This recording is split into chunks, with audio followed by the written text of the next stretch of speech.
أحمد ومريم محمد ممدوح، ومريم من الأوائل. ألف مبروك ليك يا مريم، برحب بيك يا مريم. الو. مريم. أيوة يا مريم، ازيك عاملة ايه؟ الحمد لله. ألف ألف مبروك. الله يبارك فيكي. شكلك فرحانة قوي ومبسوطة ان انت من الأوائل، صح؟ اكيد. قولي لنا بقى شعورك بقى بمعرفتي وبلغوك ان انت من الأوائل، وأكيد حضرتي الحفلة اللي أعلن عنها سيادة المحافظ فيها. اه حضرتها. دي صورتك اكيد اللي بنقدمها على الهوا دي. قولي لي بقى الشعور بقى، مين اللي كلمك، حد بلغك؟ لا هم كلموا ماما. امم. انا كنت قاعده جنبها يعني. امم. جالها تليفون بيقول لها انت والدة مريم محمد ممدوح قدي. ها. قالت لهم قالوا لها بنتك من الاوائل على المحافظه. الله. اظن انت فرحتي بقى، كنت متوقعه. بس فرحنا خالص يعني. ماما بتقول لي اصلا كنتش مصدقه. امم.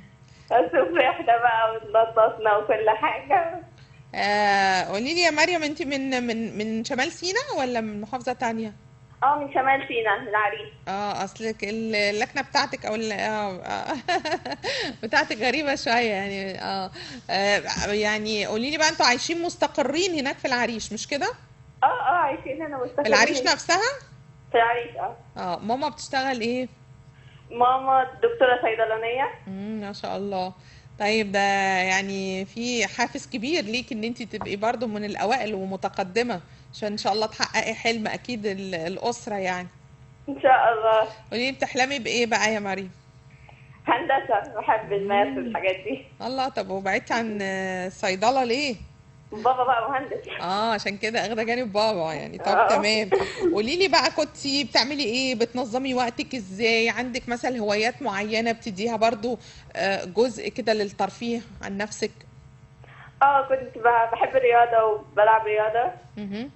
آه، السباحة وكنا بنروح بطولات برضو. ما شاء الله، بنزل كويس. الجيم يعني رياضة هيك كانت أكتر حاجة. مهم. بحب أعزف برضو شوية طب كويس. جيتار. مهم.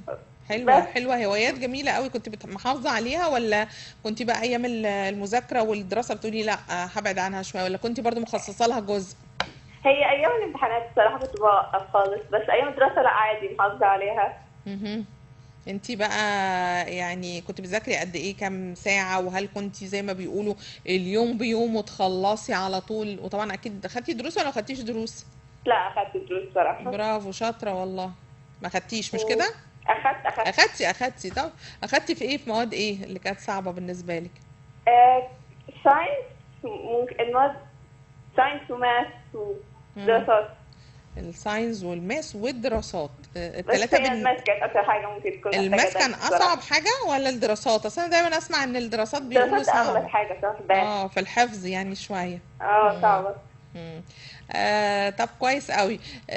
يعني اكيد شعور مختلف طبعا ان انت تكوني من الاوائل بالنسبه لك، واكيد فكر هيغير اكيد بعد كده ان انت هتهتمي اكتر واكتر ان شاء الله، لانك اكيد داخله على ثانويه عامه، فاكيد هيختلف الفكر شويه مش كده؟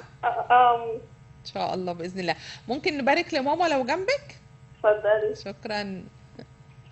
الو السلام عليكم. عليكم السلام، اهلا وسهلا يا دكتور، ازي حضرتك، عامله اهلا ايه؟ وسهلا بحضرتك يا فندم، اهلا الف وسهلا الف بيكم. مبروك، الف مبروك لمريومه الله مريم. يبارك فيكي، الله يبارك فيكي. مريم رفعت راسنا الحمد لله ما شاء الله عليها. طب الحمد لله، هي في قولي ثالثه لنا. مقرر على المحافظه ما شاء والحمد الله. لله. طيب كنتوا متوقعين ولا كنتوا قلقانين بقى شوية؟ انا على المجهود اللي هي كانت بتعمله انا كنت متوقعه، بس اه. هي كانت قلقه جدا يعني بتقول لي في ناس ممكن تقفل يا مامي وتجيب اكتر مني وخصوصا إن في الترم الاولاني كانت ناقصه درجه واحده بس في اللغه العربيه. مهم. فكانت قلقانه بقى ان طب في ناس مقفلين، طب الترم الثاني ايه؟ وبعدين هم قالوا لنا احنا اوائل من غير ما يقولوا لنا المجموع يعني. هي اه. مش عارفه برضو كانت ترتيبها ايه، عرفناها في المحافظه. هم يعني رحتوا. المحافظ شخصيا قعدنا كده وبدا ينادي عليهم ساعتها، بقى عرفنا ان هي الثالثه على المحافظه. ما شاء الله. فكانت حاجه جميله بصراحه، بس هي طبعا. مجهودها ربنا ما ضيعهوش خالص، هي من اول يوم وهي واخده الموضوع جد وبتذاكر يعني. انتوا كنتوا دايما حريصين ان انتوا تشجعوها ان هي تذاكر، وبجانب انا سمعت منها طبعا عندها هوايات حلوة قوي وجميلة. كانت اكيد بترفه شوية عن نفسها يعني اكيد اكيد. طبعا، وانا كل اولادي كده بحب دايما الرياضه، ده شيء اساسي في حياتهم. مهم. بحيث ان برضه يبقى الرياضه موجوده، العقل السليم في الجسم السليم زي ما اكيد بيقولوا. طبعا. فهي كانت فعلا في السباحه، وما شاء الله دخلت بطولات برضه هنا على مستوى المحافظه، مهم. وبطولات على مستوى الاداره التعليميه، مم. وفازت فيها الحمد لله يعني. فده ما مم. كانش بيوقفها عن المذاكره يعني. دي مم. حاجه ودي حاجه، هي وقت الامتحانات بس اللي كانت بتوقف كل الحاجات. ايه المواد اللي جت لك من الامتحان قلت لك لا ده انا خايفه، انا كده مش حاسه ان انا ملخبطه فيها؟ هي لا، اشتكت من الساينس، كان الامتحان تقيل، مم. والاسئله كانت مش مش مباشره. مباشره يعني. وخصوصا هم الساينس بياخدوا لغات في الانجليش، فكانت اه. السؤال يعني مم. ممكن يتوهوا فيه يعني. مم. مم. بس ما شاء الله الحمد لله قفلته يعني. بس كانت حاسه ان التريكات جامده في الساينس كانت موجوده. مم. بقيه المواد كانت الحمد لله ما شاء الله حلوه. كانت هي طبعا طول السنه بتذاكر دراسات، انها خايفه منها جدا يعني، من المواد اللي ما كانتش بتحبها، بس كانت بتذاكرها اكتر بقى يعني من المواد الثانيه. مم. مم. فالحمد لله يعني، الحمد ربنا اكرمنا لله. فيها الحمد لله. ألف ألف مبروك الله لحضرتك يا يبارك فيك. دكتورة، لمريم محمد ممدوح، ألف مبروك. ودايما إن شاء الله كده يعني تبقى رافعة راسكم بكل مجهودها وتعبها، فألف ألف مبروك ليكم. ألف مبروك. بشكركم جدا طبعا الأوائل الجمال اللي كانوا معانا. خلونا ناخد فاصل ونرجع مع حضراتكم في قلب الحدث.